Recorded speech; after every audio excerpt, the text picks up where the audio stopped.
Bonjour, bienvenue dans cette vidéo qui est le corrigé du DM numéro 1 de la classe de 4e.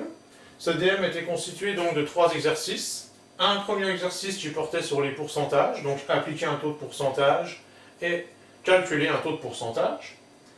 Un deuxième exercice qui portait sur de la proportionnalité, donc on disait explicitement dans l'énoncé qu'on travaillait sur deux grandeurs proportionnelles.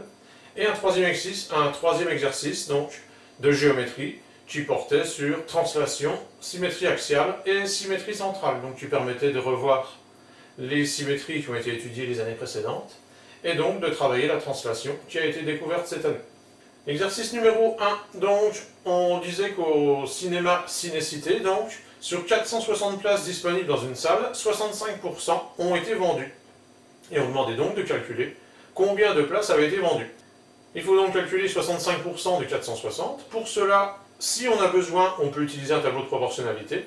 Sinon, calculer 65% de 460, ça revient à multiplier 460 par 65 et à diviser par 100. Quand on fait ce calcul, on obtient 299. Ça signifie donc que 299 places avaient été vendues pour la projection du film au cinéma Cinécité. Deuxième question, donc on s'intéressait à un autre cinéma, donc Cinépolis, et on disait que 323 places sur 380 ont été vendues dans ce cinéma, et on demandait donc quel était le pourcentage de places qui avaient été vendues pour la projection de ce film.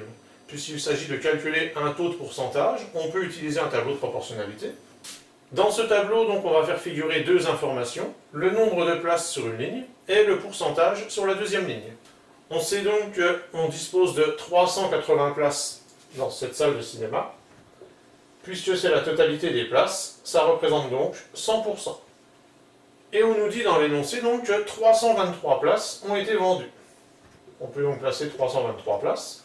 Pour calculer le pourcentage correspondant donc à 323 places, puisqu'il s'agit d'une situation de proportionnalité, on va pouvoir utiliser donc la méthode des produits en croix et faire donc 323 multiplié par 100 divisé par 380. Quand on effectue ce calcul, on trouve 85. Ça signifie donc que 85% des places ont été vendues pour la projection de ce film. Alors, troisième question, on disait donc que la sortie d'un film est considérée comme réussie si plus de 70% des places ont été vendues pour la projection de ce film. Et on demandait donc sur l'ensemble de ces deux cinémas si on pouvait considérer que la sortie était réussie ou non. Pour répondre à cette question, on va donc calculer le pourcentage global de places qui ont été vendues sur l'ensemble des deux cinémas. Si on regroupe les deux cinémas, le nombre de places disponibles, c'est donc 380 plus 460, ce qui nous fait 840 places disponibles. Le nombre de places vendues, c'est 323 dans l'un, plus 299 dans l'autre, ce qui nous fait donc 622 places vendues. Et là, on a donc deux possibilités.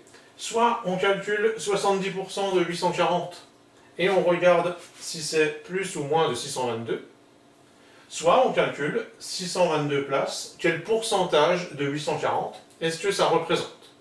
Alors le plus simple, le plus rapide, c'est de calculer 70% de 840.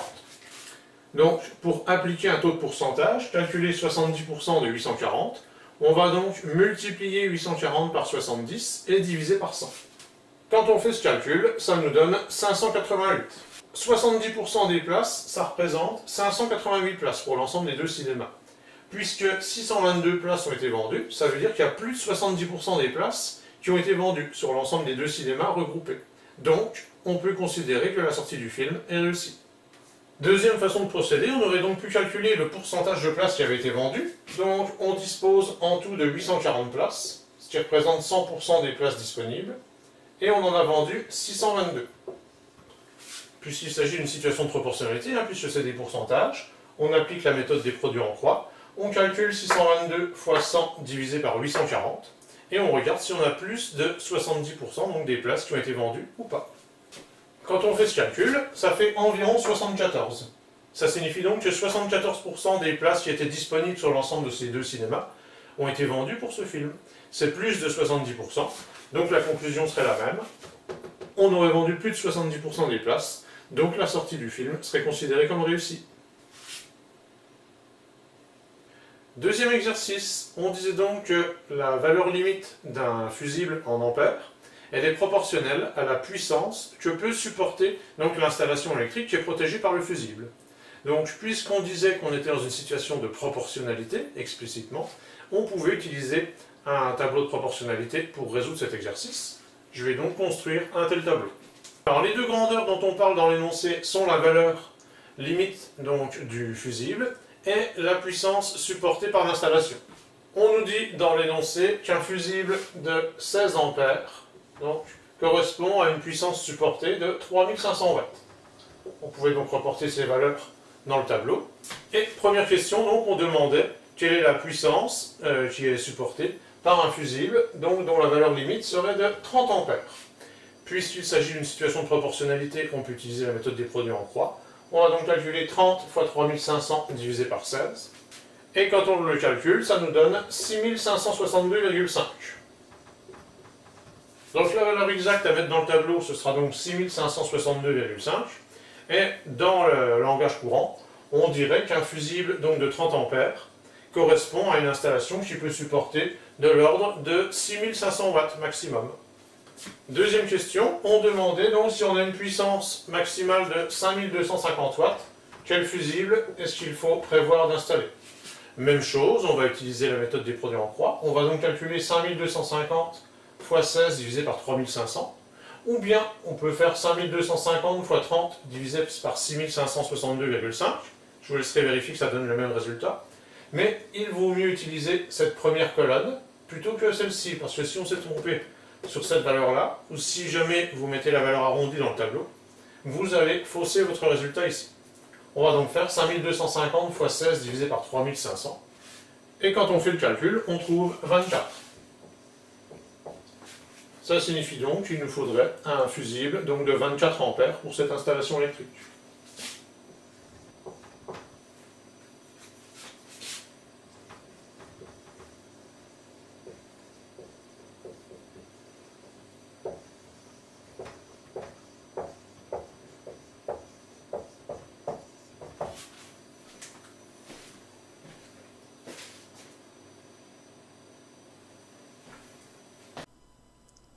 Alors, dans l'exercice numéro 3, on demandait de construire le symétrique de cette figure par la symétrie par rapport à la droite D, ensuite par une translation de vecteur OR, ici, et pour finir par une symétrie de centre K. Alors, en vert, on devait construire le symétrique de cette figure par rapport à la droite D. Donc, si on fait une symétrie par rapport à une droite, concrètement, ça revient à faire un pliage. On va plier la feuille, en fait, le long de cette droite, ce qui fait que cette figure va se rabattre ici de l'autre côté. Et voici donc la figure qu'on obtient donc par symétrie de la figure brune par rapport à la droite D. Je ne reviens pas plus sur la notion de symétrie axiale, cette construction-là a été bien réussie. Deuxième transformation, on doit effectuer donc la translation de vecteur OR. Donc je vais poser sur ma figure brune une deuxième figure ici hachurée, que je vais déplacer donc selon le vecteur OR. Donc je vais faire le déplacement qui correspond au vecteur OR, donc cette translation.